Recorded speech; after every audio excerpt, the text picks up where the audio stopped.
জেতা ম্যাচ কার্যত মাঠে ফেলে এলো ইস্টবেঙ্গল।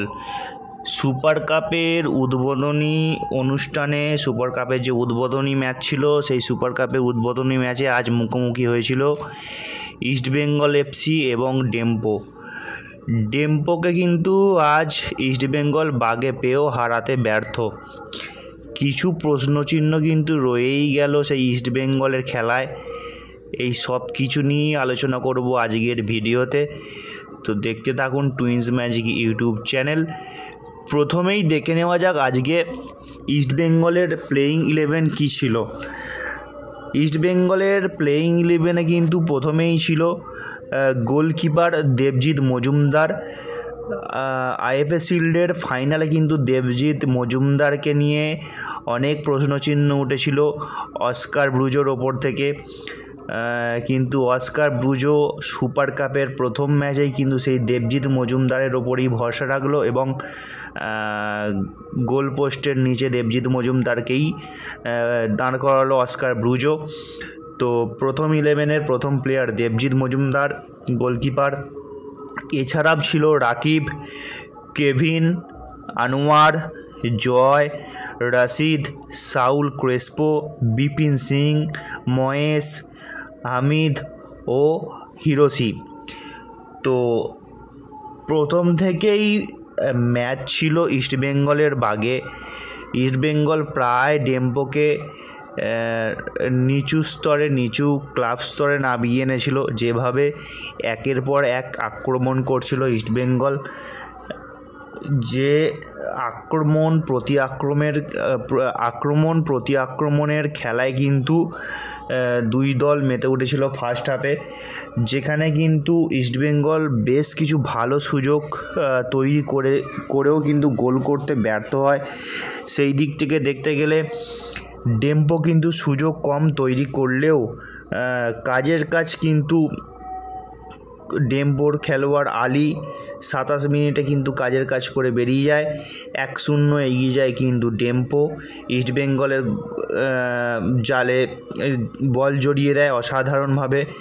তো 1-0 ফলাফল নিয়েই চলতে থাকে কিন্তু প্রথম হাফের খেলা, যেখানে কিন্তু বেশ কিছু ইস্টবেঙ্গলের মিসপাস দেখেছি, বেশ কিছু ইস্টবেঙ্গলের সুযোগ নষ্ট দেখেছি। এগুলো কিন্তু অবশ্যই অস্কার ব্রুজোকে নজর দিতে হবে, নাহলে কিন্তু আগামী ম্যাচগুলো ইস্টবেঙ্গলের জন্য খুব চাপের হতে চলেছে। ডেম্পো কিন্তু 27 মিনিটে গোল করে দেওয়ার পর ইস্টবেঙ্গল কিছুটা চাপে পড়ে গিয়েছিল। এখানে আমার মনে হয় এই ফার্স্ট গোলের ক্ষেত্রে কিন্তু ইস্টবেঙ্গল যে প্রথম গোলটি খেয়েছিল, ইস্টবেঙ্গলের প্রথম গোলটি বলুন এবং দ্বিতীয় গোলটি বলুন, এই দুটো ক্ষেত্রেই আমার মনে হয় কিছুটা হলেও ইস্টবেঙ্গলের ডিফেন্সের সমস্যা মনে হয় আমার ছিল। ইস্টবেঙ্গলের দিক থেকে দেখতে গেলে ডিফেন্সের সমস্যা মনে হয় কিছু ছিল, সেটা আমার মনে হয়েছে সম্পূর্ণভাবে। ফার্স্ট হাফে কিন্তু এক্সট্রা টাইম পর্যন্ত আর কোনো দলই কিন্তু গোলের মুখ খুলতে পারেনি। ফার্স্ট হাফে কিন্তু হাফ টাইমের শুরুতেই কিন্তু ডেম্পো 1-0 ব্যবধানে 1-0 এগিয়ে থেকে কিন্তু ফার্স্ট হাফ শেষ করে। যেখানে দেখতে গেলে যখন সেকেন্ড হাফ শুরু হয়, তখন কিন্তু যে জায়গায় মোটামুটিভাবে ইস্টবেঙ্গল ফার্স্ট হাফ শেষ করেছিল, ঠিক সেই ফার্স্ট হাফের খেলা যতটুকু ডিফেন্সভাবে, যতটুকু জড়তার মাধ্যমে ফার্স্ট হাফ শেষ করেছিল ইস্টবেঙ্গল, সেকেন্ড হাফে কিন্তু ইস্টবেঙ্গল আরও আক্রমণাত্মক হয়ে ফিরে আসে এবং সেকেন্ড হাফের শুরুতেই কিন্তু ইস্টবেঙ্গল গোল শোধ করে ডেম্পোকে। এবং গোল শোধ করার পর যখনই ফলাফল 1-1 দাঁড়ায়, তখন কিন্তু আবার আক্রমণের পর আক্রমণ করতে থাকে ইস্টবেঙ্গল। কিন্তু খুব বেশিক্ষণ লিড নিতে খুব বেশিক্ষণ অপেক্ষা করতে হয়নি ইস্টবেঙ্গলকে। 56 মিনিটের মাথায় একটা গোল দেখলাম আজকের ম্যাচে, সেটা হচ্ছে মিগুয়েলের, ব্রাজিলিয়ান তারকা মিগুয়েল। এই মিগুয়েল কিন্তু অস্কার ব্রুজোর অনেক পুরনো ছাত্র একজন, এবং অস্কার ব্রুজো এই মিগুয়েলকে ভরসা করেছিলেন আজকের ম্যাচের জন্য। এবং সত্যি মিগুয়েলের যে গোলটা আজকে দেখলাম আমরা, অসাধারণ গোল, টপ ক্লাস গোল, একটি প্রো কী বলবো ওয়ার্ল্ড ক্লাস গোল আজকে দেখলাম। মিগুয়েল যে জায়গা থেকে বলটাকে ফিনিশ করলো, এক কথায় অসাধারণ। এইসব ওয়ার্ল্ড ক্লাস প্লেয়ার ছাড়া এইসব গোল করা অসম্ভব ব্যাপার। আউটস্ট্যান্ডিং গোল। এই গোলটা আমার মনে হয় এখনও সুপার কাপের সবেমাত্র উদ্বোধনী ম্যাচ, এটা সবেমাত্র সুপার কাপের উদ্বোধনী ম্যাচ, এখনও অনেক খেলা বাকি রয়েছে সুপার কাপের, অনেক ম্যাচ দেখব, অনেক গোল দেখব। তবে আজ মিগুয়েল ইস্টবেঙ্গলের হয়ে তাদের দ্বিতীয় যে গোলটি করলো, এই গোলটি মিগুয়েলের, এই গোলটি আমার মনে হয় গোল অফ দ্য টুর্নামেন্ট হতে পারে। মিগুয়েলের এই গোলটা কিন্তু পুরো এই সুপার কাপ টুর্নামেন্টের সেরা হবে বলে আমার মনে হয়। প্রথম গোলটি অসাধারণ গোল, চোখে ভাসছে এই গোলটা। যাই হোক, তো এইভাবেই গোলের পরে কিন্তু আক্রমণের পর আক্রমণ করতে থাকে ইস্টবেঙ্গল। বেশ কিছু মিস পাসও দেখতে পাওয়া যায়, ডিফেন্সের কিছু প্রবলেম দেখতে পাওয়া যায়, যেগুলো কিন্তু রেকটিফাই করার খুব প্রয়োজন। অস্কার ব্রুজো একজন খুব পুরনো কোচ, অবশ্যই অস্কার ব্রুজোর মাথায় এগুলো থাকবে, না হলে আগামী ম্যাচ চেন্নাইয়ের সাথে রয়েছে, মোহনবাগানের সাথে রয়েছে, খুব বড় প্রবলেমে পড়তে হতে পারে। তো এইভাবে আক্রমণ প্রতি আক্রমণের খেলায় কিন্তু 89 মিনিটের মাথায় যেখানে 2-1 গোলে ইস্টবেঙ্গল জিতছিল, পুরো খেলাটাই ইস্টবেঙ্গল কিন্তু আজ ডমিনেট করে গেল। ডেম্পোকে সেইভাবে, ডেম্পোর দুটো একটা আক্রমণ ছাড়া ডেম্পোকে ঠিকঠাকভাবে দেখতেই পাওয়া যাচ্ছিল না মাঠে, যেভাবে ইস্টবেঙ্গল খেলছিল। আমি তো ভাবছিলাম হয়তো ইস্টবেঙ্গল আজকে প্রথম ম্যাচেই, সুপার কাপের প্রথম ম্যাচই হয়তো সুপারহিট হবে ইস্টবেঙ্গলের খেলা।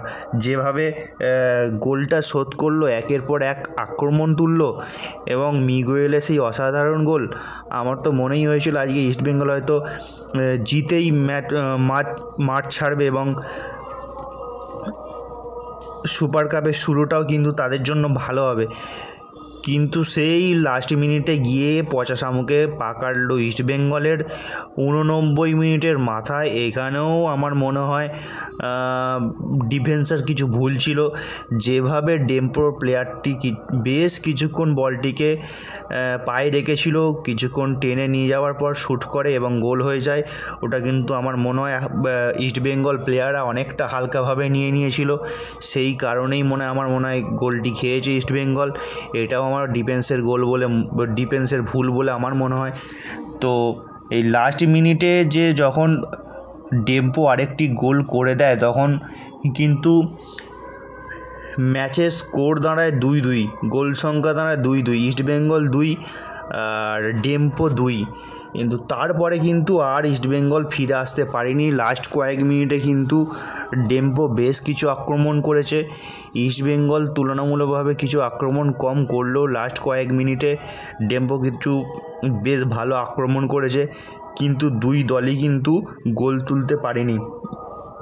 তবে এইখানে একটা কথা বলে রাখি, দেবজিৎ মজুমদারকে গোলকিপার হিসাবে অস্কার ব্রুজোকে আরেকটু সময় দেওয়া উচিত, এটা আমার মনে হয়।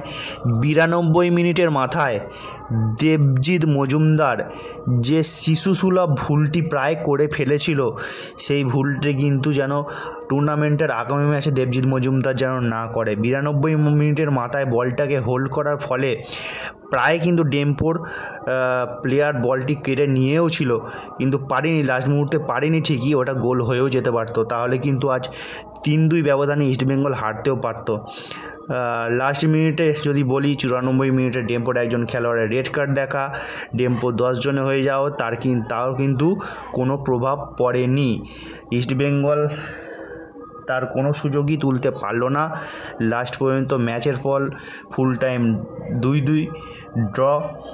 তো আপনারা কি বলবেন এই ব্যাপারে আপনারা অবশ্যই কমেন্ট বক্সে কমেন্ট করে জানান।